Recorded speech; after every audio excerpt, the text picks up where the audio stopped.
mic over here. Yes. Obviously, I don't think we expected you to be fighting at middleweight again after your last excursion. So I guess, we've heard you say, the politics at welterweight is what kind of led to this. But after your fight against Shara, did you think your next one would be at middleweight, or did you assume it would be back at 170? Yeah, 100%. I assumed it was going to be back at 170. As I voiced that I wanted this is a one-off.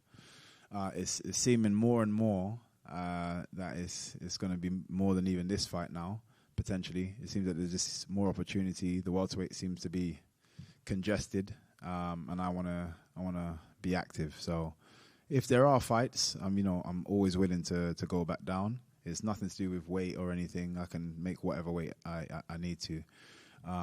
So yeah, but I do see there's a lot of opportunities and hungry fighters at the middleweight division. If you do stick around at middleweight, do you think you could be more active than you were at welterweight, considering you don't have to cut that extra 15 pounds?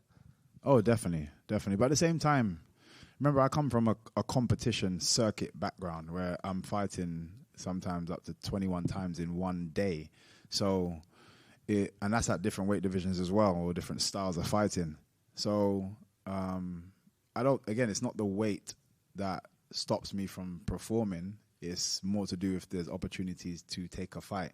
So, I like to be active, and it seems like middleweight will allow me to be more active.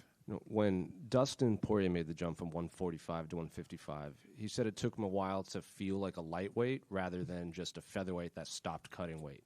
Yeah. So do you feel like a middleweight, or do you just feel like a welterweight that stops cutting at 185? No, I completely agree with Dustin with what he's saying. I still don't quite feel like a middleweight. I feel like a welterweight that doesn't have to cut too much. And it's only because, again, I wasn't expecting to still be here. So I had the one fight which was opportunistic. Styles made sense. So even though I'm giving away that kind of weight and power, I'm like, yeah, I know I'll handle myself with that one, in which I did. And then this one, I was already expecting to go back down. So again, I'm not really preparing myself for another middleweight division fight. And then this kind of last minute had to kind of change thought process. But again, I haven't really done the camp in a way that I would to just stay at middleweight. But like I said, maybe I have to just consider that now. And then, kind of speaking on that, Jared is, one of the, just physically more imposing middleweights. He fought at heavyweight, and now he's a very physical middleweight. And, pressure. He's like, I've seen interviews. He's like, I'm not trying to solve the MVP puzzle. It's just pressure. So I guess, what type of fight are you expecting in there against Jared? I am kind of expecting him to do, attempt to do exactly that. There'll just be a lot of oncoming traffic. Yeah, it's up to you if you want to run down that road while there's cars flying at you, and how long before you are permanently knocked over. So we'll see. I do believe he'll try and do that until it doesn't work. And then again, like I said, I've spoken to many people and said I turn a lot of people into wrestlers. And although he can wrestle. I've seen him wrestle before. That's never his first point to go to. But I definitely see him try to adopt more of the wrestling element. And at welterweight, you would always say, speed kills. But at welterweight, you also had that power. Coming up to middleweight, I would assume you're right away one of the faster middleweights, just because you might just be smaller than those guys. Mm-hmm. But I guess, how do you think your power translates up to middleweight too? It doesn't. Them guys is tougher than a mud. It just means I have to be way more, and I've spoken about this as well. I have to be way more. I have to have way more output in comparison to the welterweight. Welterweight, I'm a sniper. I'm waiting for that right moment, and then I'll land my shot. Wait for the right moment, land my shot. Whereas in the middleweight division, I have to be a bit more aggressive on that front foot, landing combinations, and then come back out. Combinations and come back out versus just the one shot. Trying to in hope to kill these guys, because they are more than natural. Especially Jared coming from heavyweight, but they are more than natural middleweights. If you look at the two divisions, right, welterweight and middleweight, you don't have to get down to the individuals, but in terms of matchups and where you see that could be a fun one, that could be a fun one, which division actually appeals to you more, politics aside? I still think welterweight. I think this is why my heart is still in the world. Again, there's so many talented fighters across the whole roster of the UFC. There's still great fights at middleweight. I'm not taking anything away from the guys at middleweight. There's exceptional fights. You just had an absolute beast just speak to you guys on the stage.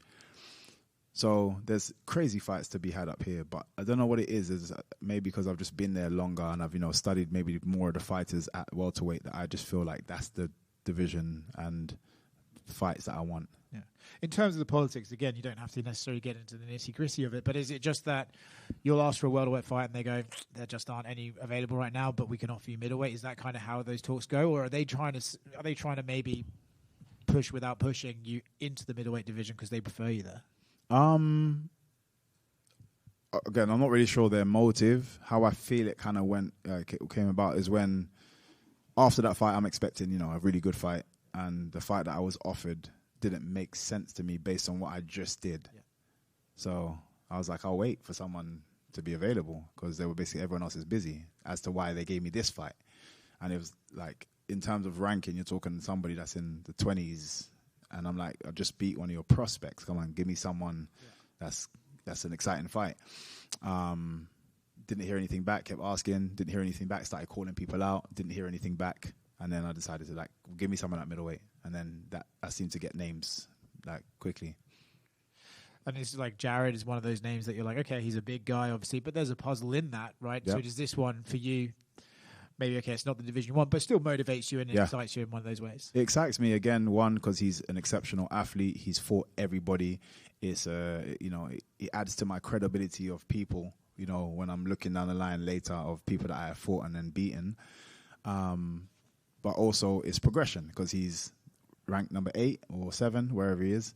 But it represents progression moving forward. So, I feel like even if I won this fight at middleweight and I went back down to welterweight, you have to still kind of give me people in and around that kind of level of ranking. So again, for me, it just made sense. Yeah, and last one from me. Aaron Pico's making his debut. Similar situation, right? Came in from the outside, bit of hype around him.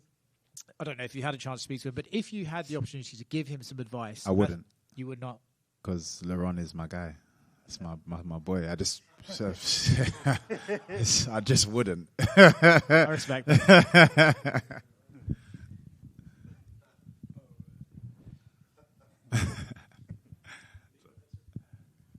I just wanted to get your thoughts on Joe Rogan basically saying that he believes you're the biggest puzzle to obviously try and solve in the entire sport. I just wanted your response to that. I've always thought Joe Rogan's a really smart guy.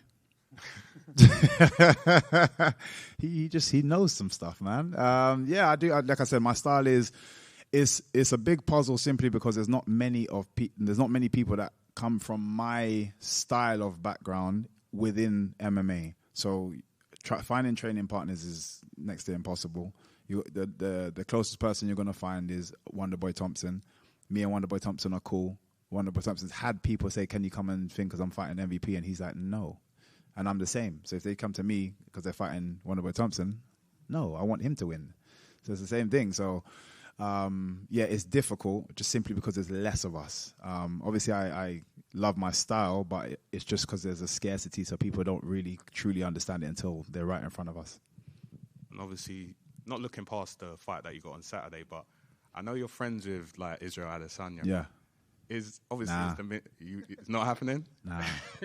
Is that again, we are prize fighters, and I'm a person of respect. I can fight someone I respect highly, but you're gonna have to pay us a lot of money, bro. And I'm hoping this 7.7 billion deal does something for that. You know what I mean? Maybe. If I get given a lot of money, and I think it's same for him, we'd 100% be like, bro, let's just have a fight.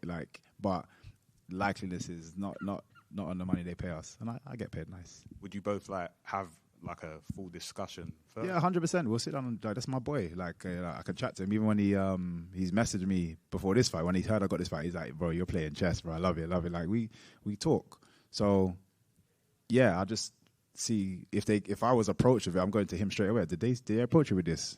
He told me if he said yes, I'll be like, what's your thoughts? How much are they giving you? We have a conversation. And obviously he's fought Jared before as well. Yeah. So did he give you any pointers? Yeah, to be fair, again, he kept saying like, just hit me up if you want to know anything about it, or what, in terms of what he felt. And to be fair, I might do it now, like close to. I just hadn't done it as of yet. We spoke and didn't really speak about that, speaking about other random stuff. But so yeah, maybe now, because again, my coaches are very detailed about opponents. So I feel like I know, and I have watched him a lot in terms of his career and stuff as well, and fights that he's had. So I feel like I have a good understanding. But yeah, I'll definitely probably reach out to him just before the fight. And just last one, who have you got in the main event? Man, it's a difficult one. I'm going to say Hamzat. And I've been telling absolutely everyone exactly the same thing. If DDP wins this fight, I am never betting against this man ever again in my life. Because there's just, I feel like a lot of people feel the same way. There's something about his style that's not appealing but successful. And I think it's that not appealing side that keeps making us question his ability to win. But his special gift that we usually see through my kind of point style or Hamzat's wrestling, like you can kind of see the obvious. His not so obvious is probably just the fact that he knows how to be tough and grind out a win. That might just be his talent.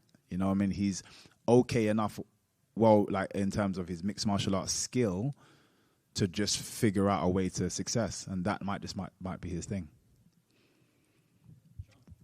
Hey, brother. What's up? Showman, right? Inside and outside the cage. I know with the Shara fight, you kind of made everybody pop with the I'm the captain now line. The Ian Gary had the custom walkout song. I know you can't give too much away, but like, can we expect something pre and post fight?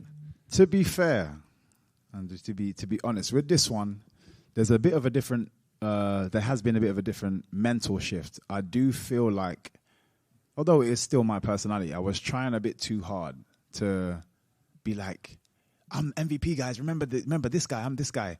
And like I said, I only realized that after that last fight that I am holding a weight of the UFC still, and I didn't need to.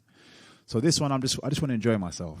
And then once I kind of go through this one, then I'm going to come back to and turn up the show. It will be a show still, but I haven't really prepped anything, so to speak. I got a couple little things, but not, you know what I mean, nothing that I'd normally do, because I just want to get back to the level of fighting that I know I can get to, and then once I've turned that back on, then yeah, the rest of the show comes back. And then just one kind of outside of fighting, big hip hop guy? No, yes. Yeah. What's your thoughts on the Joyner Lucas and Skepta? It's interesting because again, I'm into it all. Skepta's a friend of mine.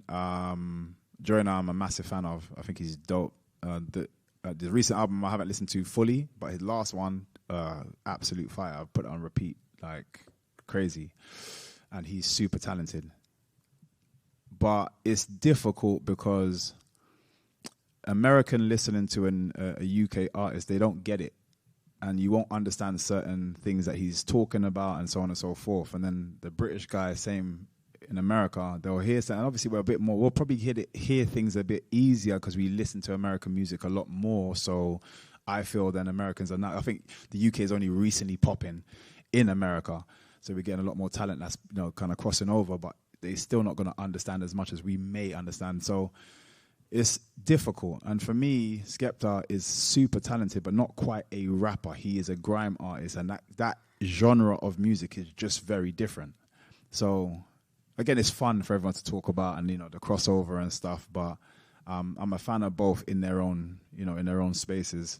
And it's just a little bit of fun. I think everyone's getting hyped after the Drake and Kendrick, and then now everyone's just trying to jump on, and because it brings so much spotlight because we love beef. Like, for some reason, everyone's just attracted to that beef. So, yeah, for me, I'm just a fan of both. And I've listened to both sides. I wasn't massively impressed with either side. Like, I didn't think anybody done anything crazy. It almost feels like they've shook hands and just been like, yeah, let's just, he's promoting and he's got a new album dropping. Let's help me promote that. And it feels like that more than it does feel serious. So I'm just kind of like, yeah, just go back to the music.